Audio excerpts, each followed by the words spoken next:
और बुलेटिन की शुरुआत करते हैं एक अहम खबर के साथ। महाराष्ट्र के घर खरीदारों के लिए काम की खबर है। रियल एस्टेट में पारदर्शिता को बढ़ाने और घर खरीदारों को प्रोजेक्ट चयन में सहूलियत देने के मकसद से महाराष्ट्र रेरा ने कंसल्टेशन पेपर जारी किया है। इसमें रियल एस्टेट प्रोजेक्ट की ग्रेडिंग के लिए फ्रेमवर्क दिया गया है। इस कंसल्टेशन पेपर की अहम बातें क्या हैं? ग्रेडिंग घर खरीदारों के सुरक्षित निवेश के कितना कारगर सिस्टम साबित हो सकता है, समझते हैं घर खरीदारों के संगठन एफपीसी के प्रेसिडेंट अभय उपाध्याय और रेरा की जानकार एडवोकेट और सॉलिसिटर तृप्ति दफ्तरी से। हमने महाराष्ट्र रेरा के अधिकारियों को भी संपर्क किया था, लेकिन वो चर्चा में शामिल नहीं हो पाए हैं। तो सबसे पहले मैं तृप्ति जी आपके पास आना चाहूंगा और आपसे समझना चाहूंगा कि हाईकोर्ट ने एक मामले में महारेरा से ग्रेडिंग सिस्टम को लेकर सवाल पूछा था। अब प्रोजेक्ट ग्रेडिंग सिस्टम की पहल करना घर खरीदारों के लिए कितना उपयोगी होगा, इसकी खास बातें क्या हैं जो महाराष्ट्र रेरा ने यह कंसल्टेशन पेपर जारी किया है? तो मेरे हिसाब से ये बॉम्बे हाईकोर्ट का एक मैटर था, उपकार सिंह। उसमें बॉम्बे हाईकोर्ट ने पूछा था स्टेट गवर्नमेंट से कि महारेरा के पास ऐसी कुछ योजना है जैसे कि रेटिंग ऑफ डेवलपर्स कर सकते हैं कि नहीं। तो अब रेरा एक्ट में अगर देखा जाए तो सेक्शन 32F के अंदर हम लोग देख सकते हैं कि ये ग्रेडिंग अवेलेबल है, हम लोग प्रोजेक्ट डेवलपर्स का ग्रेडिंग कर सकते हैं।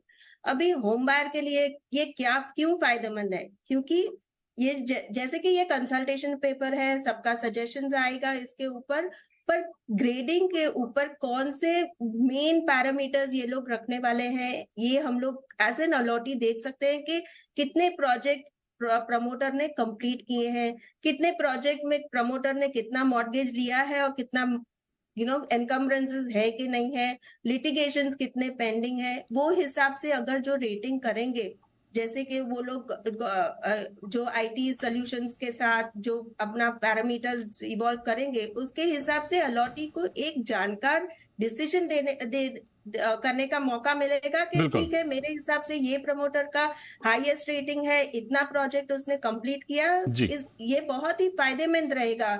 अगर कोई सोसाइटी में प्रोजेक्ट भी अगर लैब्स प्रोजेक्ट है या दूसरे डेवलपर्स अपॉइंट करने हैं, उसमें भी ये ग्रेडिंग बहुत ही काम आ सकता है।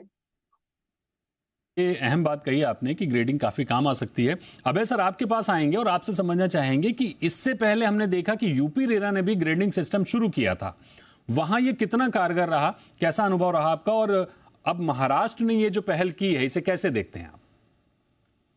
दीपक जी, पहले तो हम आपको ये बताना चाहेंगे कि जो ये महाराष्ट्र रेरा ने जो कंसल्टेशन पेपर निकाला है, तो उसका अगर आप पहला जो नोटिफिकेशन है अगर आप उसको पढ़ेंगे, उन्होंने लिखा है कि एक्ट 32F बोल रहा है कि फैसिलिटेट द ग्रेडिंग प्रोसेस, जबकि एक्ट का 32F पढ़ेंगे तो बोलता है encourage, the word is encourage grading of projects. दोनों में बहुत का डिफरेंस है। फैसिलिटेट करने का मतलब है कि आप कोई और करेगा, आप उसको हेल्प करेंगे, उसको इनकरेज करेंगे, मतलब उसको encourage, that is the word is being used. लेकिन यहाँ पे जो आप महाराष्ट्र रेरा का अगर आप कंसल्टेशन पेपर देखेंगे तो ये सारा कुछ ओन अप कर रहे हैं, ये खुद ही करना चाहते हैं, इनके सिस्टम से ग्रेडिंग निकलेगी, जहां पे मेरे को बहुत बड़ी आपत्ति है। पहला सवाल तो मेरा ये है कि क्या हमने जो महाराष्ट्र रेरा का जो काम दिया गया था, फर्स्ट काम जो है, आप रेगुलेशन एंड डेवलपमेंट में भी देखेंगे तो रेगुलेशन पहले आता है, तो क्या इन्होंने रेगुलेशन का काम कंप्लीट कर लिया? अगर 6 साल के बाद इनको ये पता चलता है कि डेवलपर्स जो है अपना वेबसाइट ही अपडेट नहीं कर रहे हैं, अपडेशन नहीं कंप्लीट हो रहा, 6 साल के बाद हजारों की संख्या में नोटिस भेज रहे हैं, तो या तो इनके पास में इंफ्रास्ट्रक्चर नहीं था, या तो इनके पास में उतना समय नहीं था कि ये इसको देख पाए, या इनकी मंशा नहीं थी कि प्रोजेक्ट जो बन रहे हैं उसको कंट्रोल करें और देखें कि प्रोजेक्ट कहाँ कंप्लीट और सारी इंफॉर्मेशन जो से वेबसाइट से लोगों को मिल रही है वो सही मिल रही है कि नहीं, सारा चीज अपडेट है कि नहीं है। तो अगर वो ये काम नहीं कर पा रहे थे किसी भी वजह से, तो फिर ये ग्रेडिंग खुद के ऊपर लेंगे, उनके ऊपर किसका विश्वास बैठेगा जब आप ना करें। दूसरी बात आप देखेंगे कि जो आज हमारे यहाँ पे ग्रेडिंग केवल रियल एस्टेट की बात नहीं हो रही है, लोन के लिए जो भी कंपनियां जाती हैं या म्यूचुअल फंड्स के सभी चीजों की रेटिंग्स होती है, लेकिन कोई भी रेगुलेटरी अथॉरिटी, चाहे वो आरबीआई हो जो बैंक्स का रेगुलेटर है, चाहे वो सेबी हो, चाहे कंपनीज के रेगुलेटर है, चाहे वो टीआरएआई हो जो टेलीकॉम का रेगुलेटर है, कोई खुद से किसी को रेटिंग नहीं करता। रेटिंग एजेंसीज एकदम इंडिपेंडेंट अलग होती हैं। तो अगर आपको ले लेंगे तो कल आप समझिए कि अगर कल किसी आपके प्रोजेक्ट को जिसको आपने ग्रेडिंग ए दी है या सबसे बेस्ट कहा है, बहुत बढ़िया, और उसमें कोई कंप्लेन आती है, तो क्या आप उसके खिलाफ किस मुंह से एक्शन लेंगे जब आपने खुद ही उसको कहा था कि अच्छा है? और क्या आप उसकी तरफ बायस नहीं होंगे या अनबायस्ड आप जजमेंट वहां पे दे पाएंगे? ठीक बात है। सवाल तो उठेंगे ही, हर सिस्टम पे सवाल उठते हैं। तृप्ति जी, समझना चाहेंगे आपसे कि बजाय, जैसा कि अभय जी भी कह रहे हैं, बजाय महारेरा की ग्रेडिंग करने के अगर कोई अलग एजेंसी इसे मॉनिटर करके ग्रेड करती तो क्या ज्यादा बेहतर नहीं होता? क्योंकि इसमें बिल्डर जो जानकारी अपलोड करेगा उसी के आधार पर ग्रेडिंग होगी, तो इसकी मॉनिटरिंग कैसे करेंगे? मेरे हिसाब से अगर आप, अब मैं उनकी बात मैं समझ सकती हूँ, पर देखिए ये एक्चुअली एक कंसल्टेशन पेपर है, सब लोग को अपने व्यूज और सजेशंस देने का अधिकार है। पर हम लोग अगर देखा जाए, ये ग्रेडिंग सिस्टम महारेरा खुद नहीं करेगी। ये महारेरा क्या करेगी, फैसिलिटेट करेगी कि जो इंफॉर्मेशन प्रमोटर मुझे देता है वो हिसाब से एक फॉर्मूला डिराइव होएगा कि ठीक है, ये हिसाब से, ये इंफॉर्मेशन के हिसाब से क्या रेटिंग होनी चाहिए। वो आईटी सोल्यूशन अभी इतना क्लैरिटी नहीं है कि कैसे वो लोग करने वाले हैं। वो लोग अभी पॉइंट्स ले रहे हैं सब लोग के पास से। पर अगर मैं देखा, अगर मुझे रेटिंग करनी हो कोई डेवलपर की, तो मैं देखूंगी कि कितने प्रोजेक्ट में उसने ऑक्यूपेशन सर्टिफिकेट लाया, कितने प्रोजेक्ट उसने फुल्ली कंप्लीट किए हैं, क्या अमेनिटीज उसने दिए हैं, वो अमेनिटीज पूरे किए हैं कि नहीं, वो लिटिगेशन में कितना पेंडिंग है उसका, वो सब पैरामीटर्स अगर देख के रेटिंग किया जाए। और ऐसे नहीं है कि महारेरा बोल रही है, आई मीन अगर मैं ओसी, सपोज एज अ प्रमोटर मैं बोलूंगी कि नहीं मेरे सब प्रोजेक्ट में ओसी है, पर आप डॉक्यूमेंट को अपलोड करना पड़ेगा आपको कि महारेरा वेरीफाई कर सकती है अगर ओसी मैंने टिक मार्क किया है ओसी के ऊपर, तो ओसी का डॉक्यूमेंट है कि नहीं है। और कोई भी सिस्टम में it's a work in progress. अगर आज मुझे लग रहा है कि ये सिस्टम अलग नहीं है, पर हम लोग इम्प्रोवाइज कर सकते हैं ना, at least for the end benefit. I feel of course ऐसे, इसका मतलब ये नहीं है कि ठीक है मैंने आपका 10 रेटिंग दिया है तो यही बिल्डर सबसे अच्छा बिल्डर है। थोड़ा ड्यू डिलिजेंस अलॉटी को भी करना पड़ेगा टू डेट सी इंश्योर कि नहीं ये प्रोजेक्ट, क्योंकि प्रोजेक्ट का भी इम्पोर्टेंट है कि ये बिल्डर तो अच्छा है पर ये प्रोजेक्ट में क्या प्रॉब्लम है, प्रोजेक्ट कंप्लीट होने में कितना टाइम है, वो ड्यू डिलिजेंस तो अलॉटी को अपने आप करना भी पड़ेगा। ठीक बात है। अभय जी, जैसा कि हम देख रहे हैं इस कंसल्टेशन पेपर में financial, legal, technical, timely completion, risk, इन सबको शामिल किया गया है। इसमें होम बायर को भी इसमें जोड़ने की गुंजाइश हो सकती थी क्या, या अभी भी कंसल्टेशन पेपर है, अगर सुझाव आप भेजेंगे तो शायद वो शामिल हो जाए? दीपक जी, यहीं पे तो मेरी आपत्ति है। तृप्ति जी ने जो बात कही वो शायद वो एक्सपीरियंस को यूज नहीं करी, वो सारा चीज फ्यूचरिस्टिक बता रही है कि भाई हम लोग ये पेपर लेंगे, वो अपलोड करेंगे, वो देखेंगे, करेंगे। हमने किया क्या? 6 साल में आपने कोई पेपर लिया ही नहीं। आपके डेवलपर रजिस्ट्रेशन कराने के बाद में आपको अपडेट ही नहीं कर पा रहे हैं कि वो क्या किए, प्रोजेक्ट कहां तक पहुंचा, क्या प्रोग्रेस है उस प्रोजेक्ट का।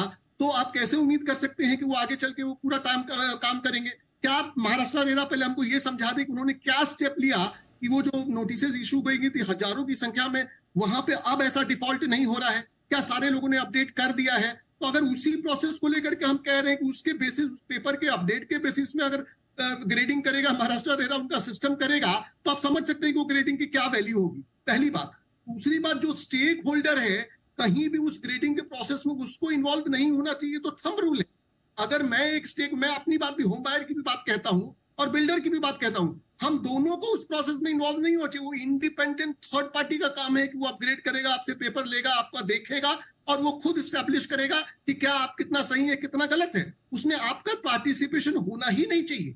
अगर आप खुद उस प्रोसेस में इन्वॉल्व हो जाएंगे तो आप एक बात बताइए, अगर कल मेरे से कोई प्रोजेक्ट पूछे जिस प्रोजेक्ट में मैं कुछ सफर किया हूं और उस प्रोजेक्ट में मेरे को इन्वॉल्व कर दिया जाए कि मैं उसको ग्रेड करूं, तो ऑब्वियसली मैं सबसे खराब ग्रेड दूंगा उसको। और सफर नहीं किया हूं, मेरे को पता ही नहीं कि उस बिल्डर के साथ में किस तरह की प्रॉब्लम आती है, तो मैं सबसे अच्छा ग्रेड दूंगा उसको। तो कहने का मतलब कि जो उसमें स्टेक होल्डर है, he should be kept out. He is only person who will supply the documents, information about that project, but he should not be part of the grading process. ये होना ही नहीं चाहिए। And not only that, regulator को तो बिल्कुल नहीं होना चाहिए। अगर आप देखेंगे इनका जो कंसल्टेशन पेपर के लिए जो नोटिफिकेशन आया है, उस बहुत इंपॉर्टेंट बात मैं आपके समक्ष रखना चाहता हूं अपने दर्शकों के लिए। उन्होंने दुबई का एक एग्जांपल दिया है। अब दुबई में भी रेरा है, रियल एस्टेट रेगुलेटरी अथॉरिटी है वहां पे, लेकिन वहां पे भी ये ग्रेडिंग वो रियल एस्टेट रेगुलेटरी अथॉरिटी नहीं करती है। इन्होंने, मैं इसको वेरीफाई नहीं किया हूं, लेकिन जो इन्होंने लिखा है कि लैंड डिपार्टमेंट जो है वो एक एक फ्लोर को विजिट करके करता है। क्या रेरा के, महारेरा के पास में ये डॉक्यूमेंट, ये इंफ्रास्ट्रक्चर है कि इस तरीके से वो एक एक फ्लोर का पिक्चर लेके एक एक फ्लोर को चेक करके, और अगर ये तो आज उसके हैंड पर होते कितने प्रोजेक्ट डिले चल रहे हैं, क्यों है, कहां पे कितने प्रोजेक्ट कितने से बिहाइंड है, फिर उनको अपडेट की जरूरत ही नहीं पड़ती। बिल्कुल, तो मतलब घूम फिर के जो बात आ जा रही है वो मॉनिटरिंग पर ही आ जा रही है। तृप्ति जी कुछ कहना चाहेंगे आप अभय जी की बात पे? आई एब्सोल्युटली अग्री कि कैसे इम्प्लीमेंट हो रहा है ये ग्रेडिंग सिस्टम, वो तो ऑफकोर्स हम लोग को देखना पड़ेगा जब भी ग्रेडिंग सिस्टम एक्चुअली होएगी तभी। पर दो बात मैं ऐड करना चाहूंगी कि ये कंसल्टेशन पेपर में लिखा भी है कि जो जनवरी 2023 के बाद प्रोजेक्ट रजिस्टर हुए हैं उनको ही ग्रेडिंग अप्लाई होगा। ये पहले के प्रोजेक्ट्स जो है उसको अभी वो लोग अप्लाई करने का कोई भी गुंजाइश नहीं है।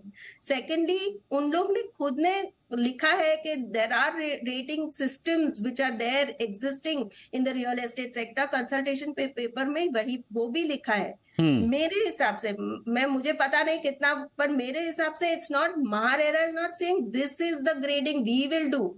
दे will evolve a formula evolve करेंगे, ये पैरामीटर्स के ऊपर ये ग्रेडिंग होगा। ऐसे नहीं है महारेरा बोलेगा ये डेवलपर को मैं ये ग्रेडिंग दूंगा। मेरे हिसाब से मुझे लगता है कि कोई पैरामीटर्स के बेसिस पे वो लोग ग्रेड करेंगे प्रमोटर्स को। नहीं, बिल्कुल ठीक है। जैसे कि अभी हम इसमें देख पा रहे हैं कि इनके जो कंसल्टेशन पेपर हैं उसमें साफ लिखा हुआ है कि grading shall be automatically generated through MahaRERA's IT solution, MahaCRIT on basis of information submitted by the promoter. तो जो प्रमोटर अपलोड करेगा अपनी इंफॉर्मेशन, उसके आधार पर ग्रेडिंग होगी। तो प्रमोटर अपनी इंफॉर्मेशन कोई गलत क्यों अपलोड करेगा? वो तो सब बेस्ट पे करेगा। पर एज अ सजेशन, गलत होगा तो करता ही नहीं है दीपक जी। 6 साल तक अपडेट ही नहीं हो रहे साइट, और उसके लिए अभी यही कोई गारंटी नहीं है कि आगे ये अपडेट होगा। तो किस बेसिस पर आप ये काम करेंगे? और दूसरी बात है कि रेगुलेटर खुद कैसे कर सकता है? उसका इंटेलिजेंस सिस्टम, उसका जो सिस्टम है वो कैसे इसमें इन्वॉल्व हो सकता है? मेरा सबसे बड़ा प्रश्न चिन्ह तो वहां पे है। ठीक है सर, आपका कहना बिल्कुल ठीक है। और जाहिर सी बात है कि अगर इस हमारी चर्चा में महारेरा के भी कोई प्रतिनिधि होते तो स्पष्टता और बेहतर आ जाती। हालांकि हमने उनसे संपर्क किया था, किसी कारणवश वो नहीं जुड़ पाए। लेकिन कंसल्टेशन पेपर है, अभी 15 जुलाई तक आप उसमें अपने सजेशन दे सकते हैं। अभय सर, आप भी सजेशन उसमें जरूर दीजिए। मैं तो चाहूंगा कि होम बायर्स का भी पार्टिसिपेशन उसमें जरूर हो। तो जाहिर सी बात है कि अभी तो इस पर चर्चाएं होंगी, और जब फाइनली ये कानून, ये नियम आएगा उसके बाद देखेंगे इसमें क्या कुछ हो सकता है।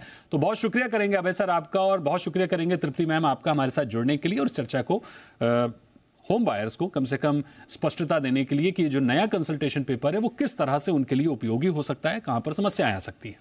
बहुत बहुत शुक्रिया।